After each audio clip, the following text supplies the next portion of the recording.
Hello everyone, Tetsu here, down in the lower tiers, where the battles are, gosh, darn it, where the power is low, but the battles are fierce. I ruined it. Anyway, welcome everyone, once again, to Pokemon, the first tournament for the 7U tier, and, oh boy, I actually had to, re-record this one, because, the first bunch I recorded, I was doing like past midnight or around that time. Yeah, by the time I got to this one, I was more or less out of it. So I decided to re-record this one, which is fine because my memory's not that great, so I don't remember much from it. So we'll go with that. All right. So far, I'd like to give a shout out to the RBY 7U community, because they seem very receptive to this, and I'm hoping that I can at least make a good showing for this, get some exposure for the tier, get some people interested, that's basically the whole thing, but also to archive this. I'm already trying to see if I can get interviews with some of the players, and hopefully I can get all of that taken care of. This is definitely going to be a pretty big project. Hopefully I can keep up with it. But, moving on.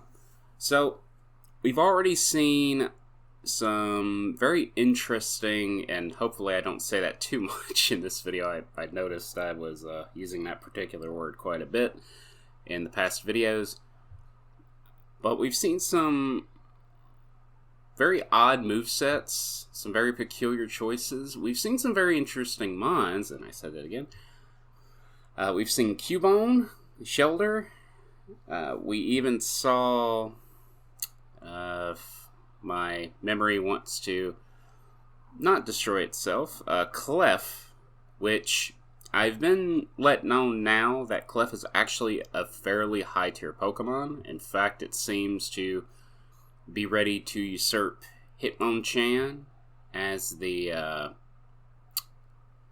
gatekeeper at this point, though it might wind up being higher, which, considering what Clefairy is, it's a normal type in Gen 1, that's really powerful, it's got access to Thunder Wave, and it's got some pretty decent coverage. Its stats aren't all that amazing, but it does have a niche. In fact, it's one of the few Pokemon in the tier that can use Psychic, and that's good against 3 different Pokemon, which is good.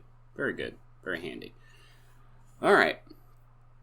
So, after my first video, shout out to Claire Delune, whose name is incredibly fun to say.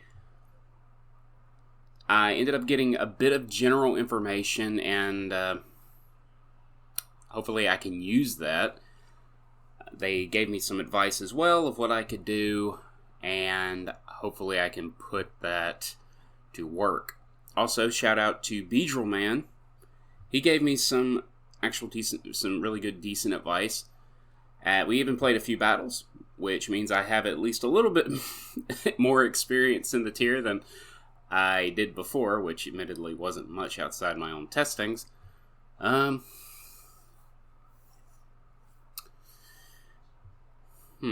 What else? That's really about it. We talked shop for a little bit, about some of the mons that had potential, talked about leads and such, and hopefully I can get around to making videos for those types of discussions, like lead metagame, how some of the type matchups work, and how certain moves may have potential being used, but probably aren't going to be, because the thing about being all the way down here is not only are you limited in the mons, you're also limited in the move sets, because most of these Pokemon's moves just don't really deal with anything down here. But you never know, maybe there's someone out there who can come up with a couple creative, interesting little innovations. But for now, let's actually get to the battles. This will be the first full 3 battles that we're going to watch. Up until this point, all matches have been a best of 3, but everyone has either won or lost their match in 2 rounds. Or 2 battles, yeah. Even when I'm awake, like fully awake, I am still scatterbrained. That's a good sign. Alright. So, without further ado, let's play. Alright, starting off we have Ivysaur and Charmeleon. Now, I'm going to be trying to be a bit more detailed in what I'm going to be talking about, or at least try to do less explaining just what's on screen and try to figure out what our players are thinking or what they're possibly going to be doing. This is the very early stages of the match, so we don't have a lot of information about either player, but there is a lot we can convene from just this. Starting off, we have Dracool's Ivysaur, and obviously it's far slower than Charmeleon, which I believe it has like a base speed of around 60 something, 60, 65, 66, something of that nature. Charmeleon has a base speed of 80, so it's obviously going to outspeed Ivysaur. However, Charmeleon can't one-hit KO or OHKO Ivysaur in a single Fire Blast. It can on a crit, but not without prior chip damage without a crit. So Charmeleon is got really 2 options. One, it can try to Fire Spin Ivysaur down, or it can just try to go for a Fire Blast, and if it misses or it hits, if Dracool doesn't switch, there's a chance that it could be put to sleep. There's also the chance that the sleep could miss, and then Dracool would either have to sack Ivysaur or switch out. But we'll see. Alright. CD tried to go for a Fire Spin. Ivysaur went with a Body Slam and got the Paralysis. That is big. Paralysis, well, generally Paralysis in any tier is pretty punishing for certain Pokemon, and Charmeleon is one of them. One of its greatest assets is its speed compared to the rest of the tier. Tentacool, for example, it's able to outspeed normally, but now that it's paralyzed, it's basically at Tentacool's mercy. Let's see what we go from here. Ivysaur is going to be switched out for Dracool's Tentacool. Like I was saying just a second ago, Tentacool now is able to outspeed Charmeleon where normally would not be. And Charmeleon 2-hit KOs Tentacool with Slash. So, Paralysis for CD. He goes for the switch, brings his Tentacool in, and that's going to tank a Surf. So, from here on, we got a few options. Tentacool could, for either player, could go for Wrap. Obviously, there's a speed type that they have to consider. Now, one of them could try to just brute force it, go with either Surf or H-Pump to whittle down their Tentacool. And on the off chance that one of the players switches, that could do some damage. And let's see. Alright, CD's going to go for the Wrap. Basically, not only does this whittle his opponent's Pokemon down, it also makes it to where Dracool is able to force a switch or is able to get a switch in on themselves. I've already explained this in an earlier video, but trapping moves such as Wrap, Bind, Clamp, and Fire Spin do not work the same way as they do in later gens. In later gens, they literally trap you from being able to switch. In this case, they just keep you from doing anything. And unless you yourself switch out when your opponent does, you're going to normally be caught on the back foot. Because if they switch and you don't, your Pokemon can't do anything. And they've literally just gotten a free switch in with a Pokemon that can beat yours. So that is something to bear in mind and something to...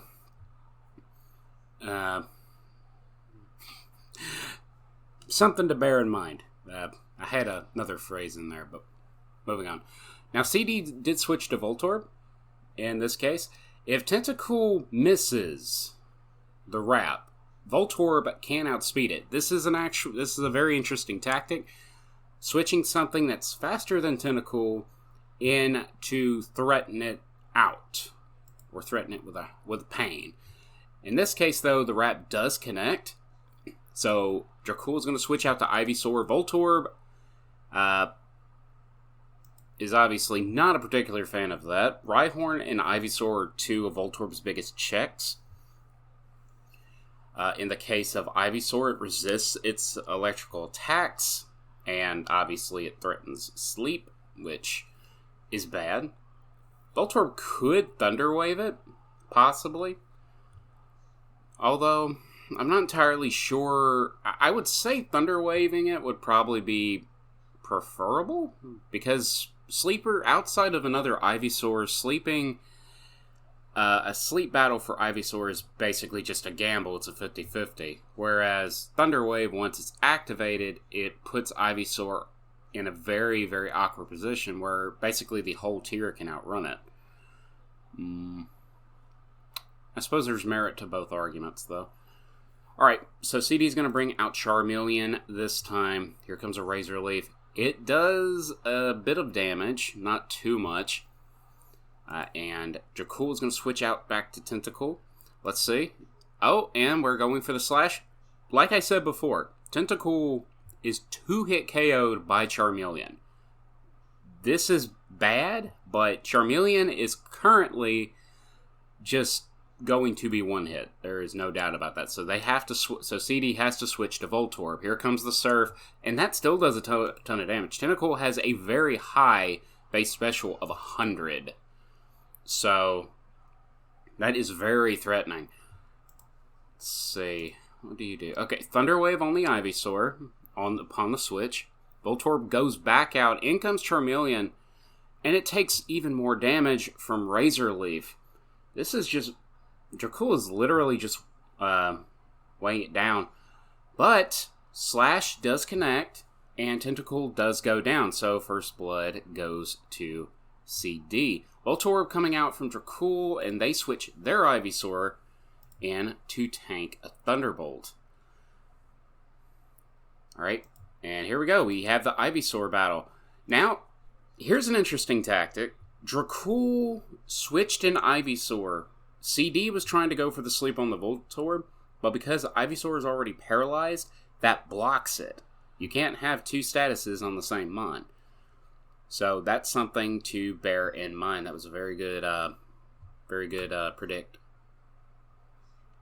Okay, back to Charmeleon, and there's a paralysis, the first one of the game so far. Okay, Golbat coming in for Dracul, and a Fire Blast from Charmeleon.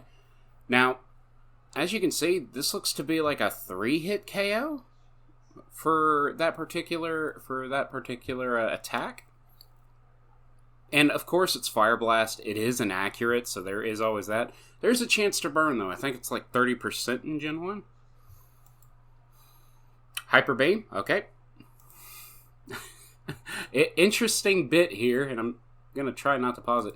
You can see on Golbat that it doesn't actually have the recharge timer, and that's because in Gen 1, if Hyper Beam KOs a Pokemon, it actually doesn't need to recharge.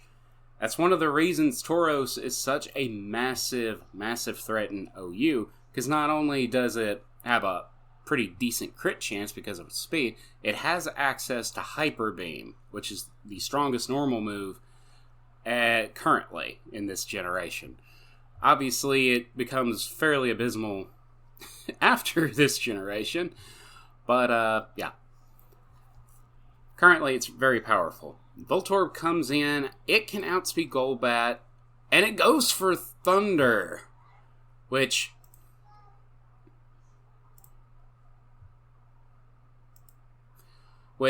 is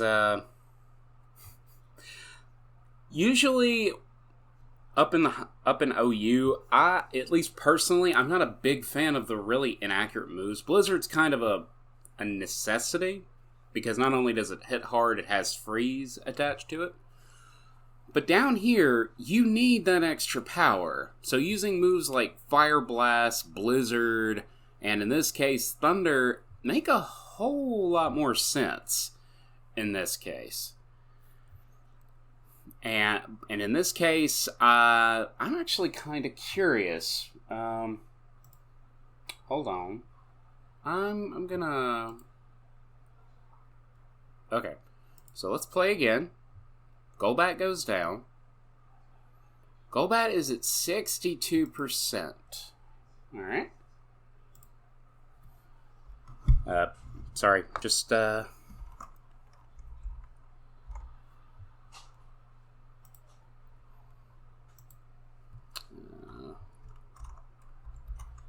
want to check the damage calculation for this. Alright, so we're going to do Thunderbolt and Thunder. Alright, so on Golbat, without any defensive buffs,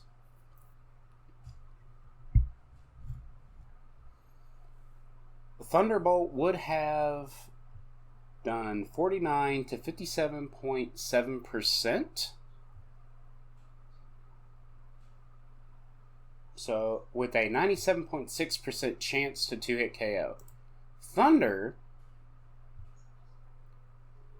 does 218 to 219 to 258, 62 to 73%, a guaranteed 2-hit KO. So, by that metric, Thunder was necessary for that KO, at least from what I'm seeing here. Because it's at 62%. So Thunderbolt actually would not have guaranteed that KO, but Thunder did. But obviously, with the accuracy dealing with Thunder, it is a risk. But, I mean, it ended up paying off. Let's resume. There it goes. There's the Thunder coming down. Alright, Ivysaur once again coming out, and Voltorb goes boom. Now, this seems to be very common from... not only from what I've seen so far, but what's been explained to me. We actually talked about this with Beedrill Man. And he talked a little bit about boom and such. And apparently this is fairly common to do. Ivysaur, being a decent check to it, is obviously going to be switching in quite a bit if it's not Rhyhorn. So, obviously, boom does a bit of damage. It's not amazing damage, because, I mean, it is Voltorb. It's not exactly an attack specialist or anything, but, I mean, any damage is good damage, I suppose. Alright, CD bringing out their Tentacool. Ivysaur is going to be slower, so Blizzard, moves such as Blizzard, which is basically a guarantee at this point, would just OHKO it, especially at its health. It's 41%. Yeah, that's no contest. That Blizzard would have taken it out easy. So Dracul switches to their Charmeleon. This tanks the Blizzard, but that still does quite a bit of damage. Once again, Tentacool's high special of base 100 is coming in pretty clearly. Okay, Charmeleon goes for the slash, and here's the thing. Because of that switch, Blizzard comes in, does damage, and now for the opposing Surf. Even though Charmeleon is faster, it only got in one attack because it already had damage. It was just 2-hit KO. Very well played by CD. Alright, here comes Meowth. Meowth does outspeed Tentacool and is going to pick up the KO. No contest there. Let's see what CD does now. Ivysaur does come in, and Ivysaur, from what I understand, is a bit of a check to Meowth. Obviously, it threatens sleep, which, if you put Meowth asleep, it's gone.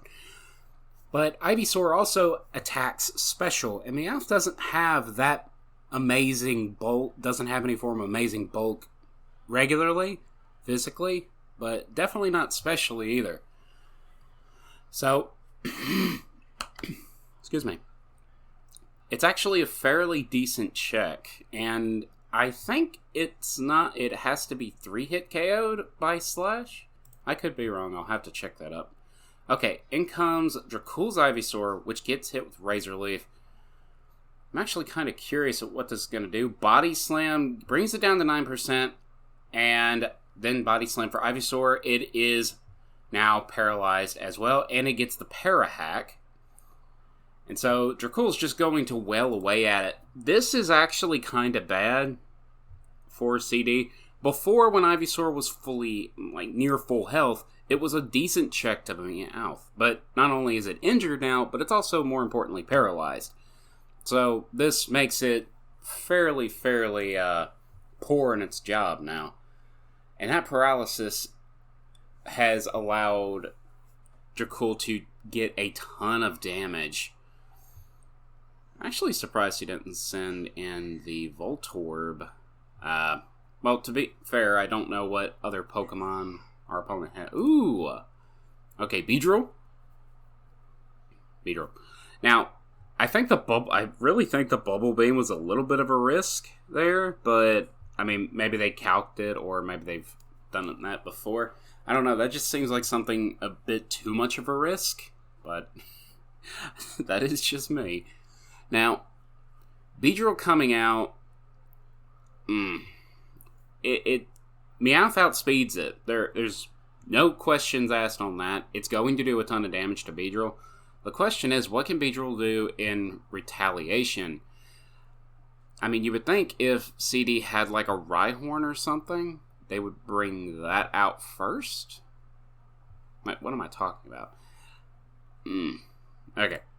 So, instead of just contemplating, let's actually look at it. Meowth goes in for a Slash, and Beedrill goes for a Twin Needle, and it does poison Meowth. And it goes to 1%.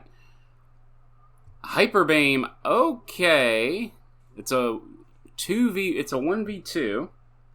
Voltorb's obviously going to pick up the KO here. And the last Pokemon is, okay, Meowth. Now, here's a bit of a thing. Voltorb can Thunder Wave Meowth, but Meowth just needs to get 2 hits on Voltorb. Will CD be able to get through it? There's the first hit. Thunderbolt by Voltorb. And there we go. Okay, Dracul lost the first battle. Good playing by both individual players, though. That actually was pretty cool. I'm sorry, this is going to be a bit longer than the previous videos.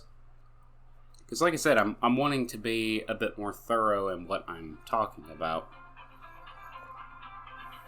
Hold on.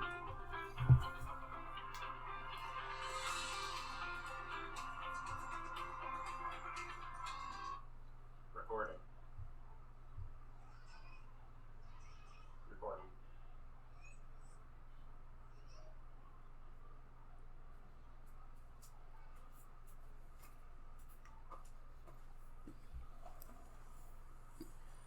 Alright, sorry about that, folks.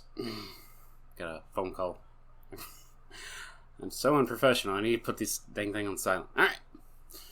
So, closing thoughts for this. First thing that comes to mind is... Actually, let's reset. What comes to mind, first off, is definitely the lead metagame. This is, even in my ramblings in the first few videos, this was the first thing that came to mind. Since, from what I know now, Tentacool was the most common lead. It's one of the most powerful leads in the metagame. Where originally I thought it was because Charmeleon was a decent one, and Tentacool came from that, but no. Tentacool is considered the best lead, at least from the people I've talked to. So, because of Tentacool's base 70 speed, anything faster than it is sort of a no-brainer in this case. Now, apparently I was actually fairly spot on with the Clef lead being a bit of an outlier, because it's actually slower than Tentacool. Granted, it does have access to some interesting utility moves. Obviously, Thunder Waving a Tentacool is basically a death sentence to it. But, let's see, what else do we have? Wrapping is definitely something else to consider. It's not entirely accurate, and it does hold its risks. In fact, one of the battles that we saw earlier on, and to be fair, the reason the switch was made was because the Wrap crit from the opponent, but the individual I'm talking about, they switched out into a Rhyhorn. That would have been fairly poor for them if Wrap had missed at that point, because if they would have missed, that would have given the enemy's Tentacool just preamble to use Hydro Pump on whatever came in, because Rhyhorn is definitely not staying in at that point. But that is something to consider. It's a bit of a risk-reward in this type of case. Voltorb, we also learned about some of the checks, Rhyhorn and Ivysaur and Gloom, of course, whenever we wind up seeing one of those. Paralysis is major in this game. Like I said before, in higher tiers, paralysis can be quite punishing. Down here, though, paralysis can be quite destructive. Now, that said, at the very end, Voltorb was still only just able to Thunder Wave Meowth. It wasn't actually able to expand on that advantage because Meowth didn't paralyze. It's always a 50-50 on that risk and reward. Now, obviously, another thing would be the switching game. We saw this before. Charmeleon and Tentacool. Tentacool kept being switched in, and Charmeleon just kept slashing it. Now, granted, the paralysis is kind of the thing there. Had it been paralyzed at any point, that momentum would have switched to Dracul. But it didn't work out that way, so had to improvise. Voltorb, Ivysaur. The blocking of sleep using paralysis, another good thing to keep in mind. That's a very good tactic. If you already have something that's statused, using something else that's statused is quite common. Hyper Beam, another thing to bear in mind. It's a very powerful move. It's one of the reasons why Beedrill, as far as I'm aware, is used. Because outside of Golbat, it's the only other Pokemon with Hyper Beam. And you can actually set up for Double Dance for Beedrill, making it quite powerful. More switching. Let's see. Now, here's another thing. I talked about this just a little bit ago, but let's review this again. CD had a very good check to Meowth in the form of Ivysaur. But I really just can't stress this enough at the current moment. Ivysaur, it was probably CD's best check. And it got really damaged and it got paralyzed. Now, I'm not 100% sure what CD was thinking. I'm kind of curious what would have happened if they had used... this is hindsight, of course, because all we do know is that Dracul kept body slamming. But had Meowth switched in, it wouldn't have gotten paralyzed from body slam, because normal type. And it could have finished off Ivysaur. From there, Meowth could have possibly suicided into the other Meowth